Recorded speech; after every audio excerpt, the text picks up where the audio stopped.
এই জন্য রব এমন একটি শব্দ, আল্লাহ তাআলা সেই আলমে আরওয়ার মধ্যে আল্লাহ তাআলা তার রুবুবিয়তের স্বীকৃতি আমাদের কাছ থেকে নিয়ে নিয়েছেন।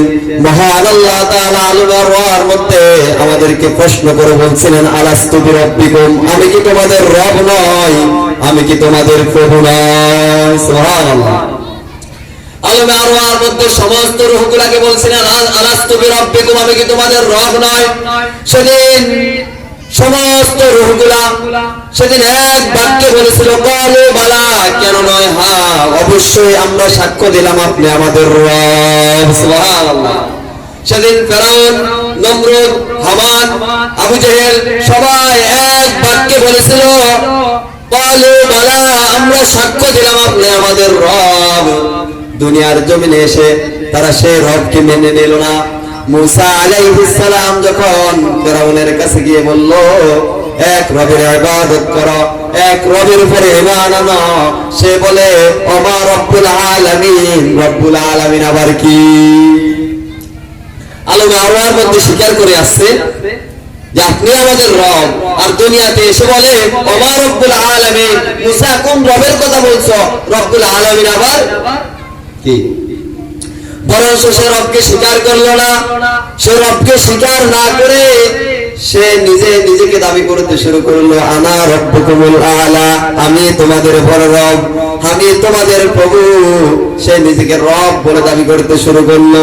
সম্মানিত উপস্থিতি, এই জন্য দুনিয়ার জমিনে যত নবী এসেছেন সমস্ত নবীরা এক রবের দিকে মানুষকে আহ্বান করেছেন, এক রবের গোলামি করতে বলেছেন। এই জন্য নবী ঈসা আলাইহিস সালাম কুরআনুল কারীমের মধ্যে এসেছে, ঈসা আলাইহিস সালাম তার উম্মতদেরকে বলেছিলেন, রব্বি ওয়া রব্বাকুম, এমন রবের ইবাদত করো যিনি আমারও রব, যিনি তোমাদেরও রব। সুবহানাল্লাহ। সম্মানিত উপস্থিতি, তেমনি আমাদের নবী, আখির নবী, বিশ্ব নবী জনাবে মুহাম্মদুর রাসূলুল্লাহ সাল্লাল্লাহু আলাইহি ওয়াসাল্লাম এই পৃথিবীর সমস্ত মানুষগুলোকে আহ্বান করে বলছেন, ইয়া আইয়ুহান নাস, হে মানুষ, উবুদু রাব্বাকুম, ইবাদত করো কার? উবুদু রাব্বাকুম, ইবাদত করো তোমাদের রবের। কোন রবের ইবাদত করবা জানো? আল্লাযী খালাকাকুম, যিনি তোমাদেরকে সৃষ্টি করেছেন, ওয়াল্লাযীনা মিন ক্বাবলিকুম, এবং তোমাদের পূর্ববর্তীদেরকে যিনি সৃষ্টি করেছেন তার ইবাদত করো। তার ইবাদত যদি তোমরা করো, লাআল্লাকুম তাত্তাকুন, তাহলে তোমরা হতে পারবে মুত্তাকি। সুবহানাল্লাহ। রাসূল মানুষকে আহ্বান করে ডাক দিয়া বলছেন, ও আবুদু রাব্বাকুম, ইবাদত করো কার? রবের ইবাদত করো। সম্মানিত হাজিরিন, রবের ইবাদত করতে বলেছেন। এই দুনিয়ার জমিনে যারা রব হিসাবে আল্লাহকে মেনে নেবে, সেই রবের ইবাদত যারা এই দুনিয়ার জমিনে করবে, যারা রব হিসাবে আল্লাহ তাআলাকে স্বীকার করে নেবে, আল্লাহ তাআলা কোরআনুল কারীমের মধ্যে বলেন, ইন্নাল্লাযীনা ক্বালু রাব্বুনাল্লাহ, যারা বলে আমাদের রব হলেন আল্লাহ। আমাদের রব কে? আরো জোরে বলেন না, আমাদের রব কে? আল্লাহ সেই কথা বলতেছেন, ইন্নাল্লাযীনা ক্বালু রাব্বুনাল্লাহ, যারা বলবে আমাদের রব হলেন আল্লাহ।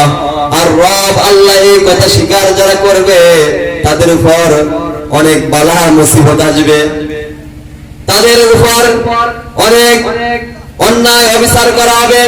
রব আল্লাহকে স্বীকার করতে গেলে তাদেরকে জেল জুলুমে যেতে হবে, জেল জুলুম করতে হবে, তাদেরকে ফাঁসির মঞ্চে যেতে হবে। রব আল্লাহকে স্বীকার করতে হলে তাদেরকে হুমকি দামকি দেওয়া হবে। তারপরও যারা রব আল্লাহর উপর ইস্তেকামত থাকবে, আল্লাহ বলেন সুম্মাস্তাকামু, জেল জুলুম নির্যাতনের পরও যারা রব আল্লাহকে যে স্বীকার করেছে, সে আল্লাহর উপর সুম্মাস্তাকামু, যারা ইস্তেকামত থাকবে, মহান আল্লাহ তাআলা বলেন, তাতানাজ্জালু আলাইহিমুল মালায়েকা, তাদের উপর আল্লাহর ফেরেশতাগণ নাজিল হয়ে যায়। আল্লাহ তাআলার ফেরেশতাগণ নাজিল হয়ে বলে, আল্লাহ তাখাফু, তোমরা ভয় পেও না, ওয়ালা তাহজানু, তোমরা চিন্তিত হও না, ওয়া আবশিরু বিল জান্নাতিল্লাতী কুনতুম তুআদুন, সেই জান্নাতের সুসংবাদ গ্রহণ করো যার ওয়াদা করেছেন কে?